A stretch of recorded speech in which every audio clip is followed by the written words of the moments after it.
Bonjour à tous, aujourd'hui on se retrouve donc pour l'après, puisqu'il s'est quand même passé un mois complet sans que je vous ai repris en fait. J'avais dit que j'allais vous reprendre mais au final j'ai complètement oublié. Et c'est vrai que c'est pas un style de vidéo que j'y pense mais là je me suis dit vu que les circonstances fait que je vais reprendre un peu le traitement. Je voulais vraiment revenir sur mon parcours, enfin sur notre parcours, mais c'est plus moi qui va galérer que monsieur, n'est-ce pas? Et donc voilà, je voulais vraiment revenir là-dessus.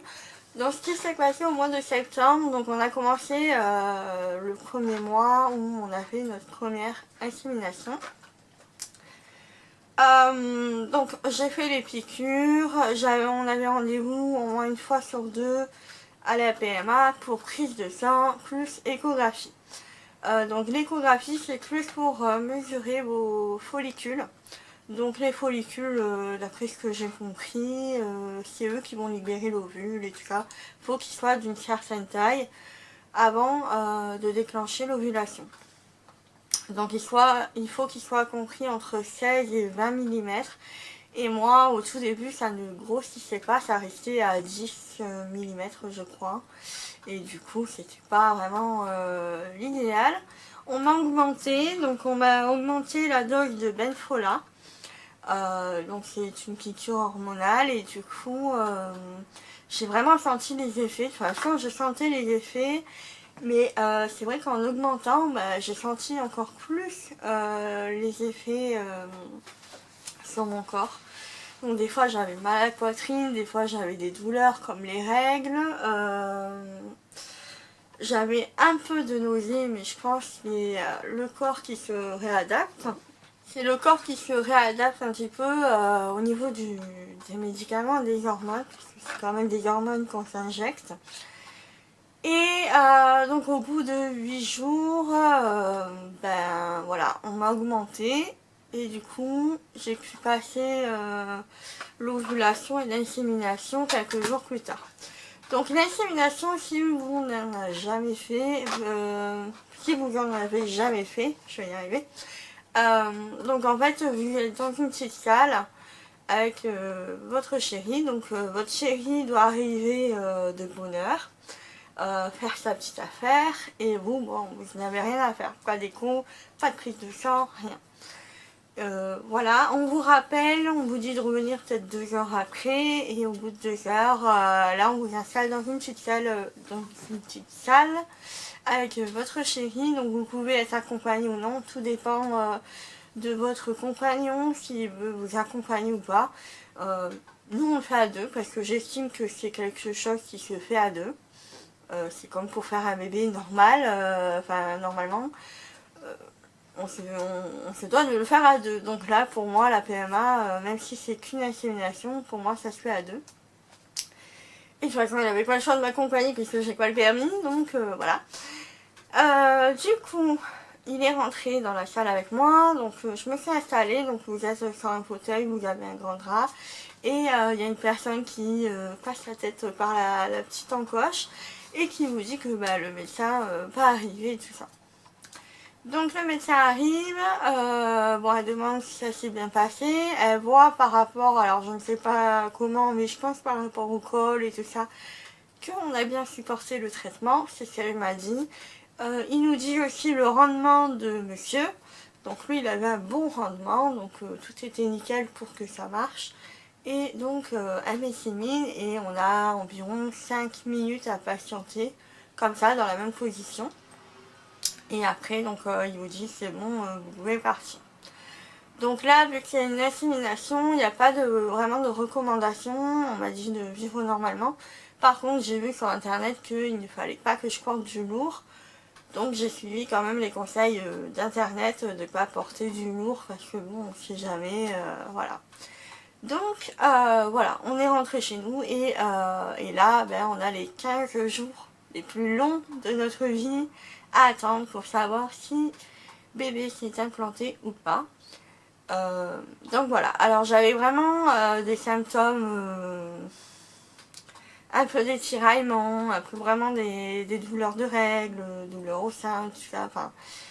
Voilà, je me sentais bizarre, je supportais plus mes pantalons au niveau du bas-ventre et tout ça. Enfin, malgré que je porte des jeans normaux, enfin, c'est-à-dire à taille basse, c'est vrai que je me sentais compressée, tout ça, et j'avais du mal à supporter ça. J'étais vraiment pas à l'aise dans mes vêtements, et bon, je me suis dit que c'est peut-être l'insémination qui fait ça, ou alors le début de grossesse qui fait ça, on savait pas. Au final, j'avais quand même des pertes marron, mais vraiment très très légères. Bon, je l'ai quand même signalé, on m'a dit quand même de faire la prise de sang. Bon, bien sûr, je n'ai pas su attendre, j'ai fait des tests de grossesse qui étaient négatifs. On a fait la prise de sang et au final, on a eu la réponse, c'était bien négatif. Donc pas trop déçue parce qu'au final, je le savais, je le ressentais. Étant donné que le mois de septembre, j'ai eu un mois chargé en émotions et tout ça, parce que j'ai failli perdre ma mamie.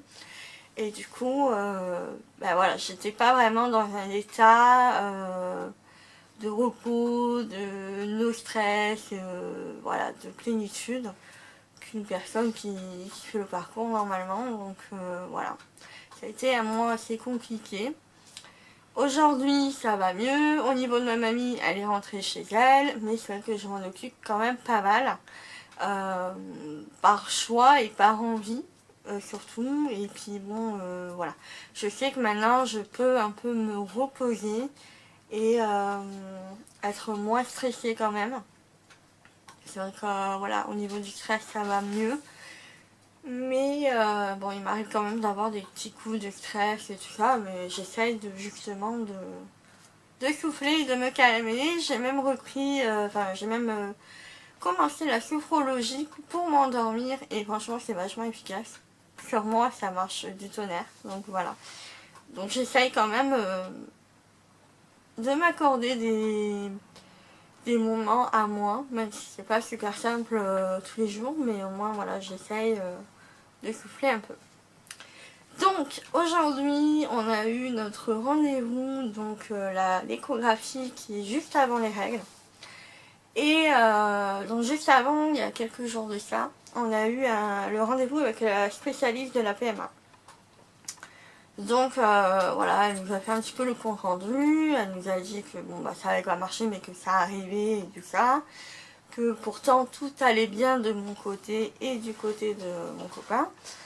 Et que moi il fallait que je fasse une écho pelvienne dans un autre hôpital avec une spécialiste de l'endométriose parce qu'il y avait quand même une suspicion d'endométriose sur ou à côté de l'ovaire droit. Donc ce matin, on a passé l'échographie qui est juste avant de commencer le traitement pour la deuxième insémination. J'en ai parlé aux sages-femmes et là, les sages-femmes, bon, elles ont regardé tout ça et elles m'ont dit non, c'est pas l'endométriose, c'est un corps jaune ou un kyste, mais qui n'est pas situé sur l'ovaire, qui est juste à côté. Donc elle m'a montré vraiment à l'image et tout ça. Donc par exemple là, il y a l'ovaire et là, il y a vraiment le truc, le bizarre qui est en moi et qu'on ne sait pas vraiment ce que c'est. Donc voilà, c'est vraiment pas sur l'ovaire, donc je me dis que peut-être que nos chances sont pas réduites à néant. Parce qu'elle nous avait dit, la spécialiste, que si c'était l'endométriose, on passerait directement par la FIV. Donc d'un côté j'étais contente, mais d'un autre côté j'étais quand même inquiète en sachant que la FIV, on n'a pas beaucoup d'essais comparé à l'insémination. Mais il me semble qu'au bout de 3 inséminations, on nous propose la FIV. Donc ça je le saurai que dans le futur si... là, ce mois-ci, ça ne marche pas. Donc on verra bien. Donc là, je suis repartie pour une insémination en attendant d'avoir mon examen donc pour savoir si vraiment c'est une endométriose. Mais je ne sais pas. Enfin, moi, je doute vraiment parce que normalement, il me semble qu'avec l'endométriose, on a quand même des douleurs assez importantes et tout ça. Tandis que là, c'est vraiment pas le cas. Enfin oui, j'ai eu des douleurs de règles vraiment très très douloureuses quand j'étais adolescente, au point d'être pliée par terre et tout ça. Et là, c'est vraiment pas le cas, quoi. Donc voilà, j'ai des douleurs normales. Donc il faut savoir aussi que quand ça n'a pas marché, du coup j'ai eu mes règles qui sont revenues. Et mes règles ont duré mais une éternité, au moins je crois 11 jours au lieu de 7. Donc déjà à 7 je suis pas gâtée. Et là 11 jours j'en voyais plus le bout. Franchement j'en voyais plus la fin. Et donc on m'a dit que c'était normal, c'était le traitement qui faisait ça. Et j'avais vraiment des douleurs aussi, mais ça allait quoi. Ça allait. Donc voilà pour ça. Donc là voilà, on réattaque la prochaine insémination.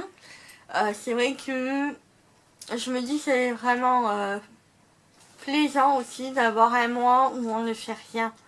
Où on n'a pas de piqûre hormonale, qu'on n'a pas de rappel sur son portable pour dire à telle heure il faut se piquer, qu'on a voilà, qu'on n'a pas de contraintes par rapport à ça. Et je trouve que ça fait du bien, même au niveau du corps. Ça le repose et franchement ça fait du bien. Là on repart. Moi je suis un peu en mi-molle on va dire.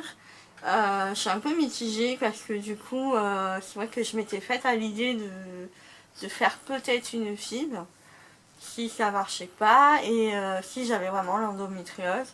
Là on sait pas. Enfin on sait mais on est.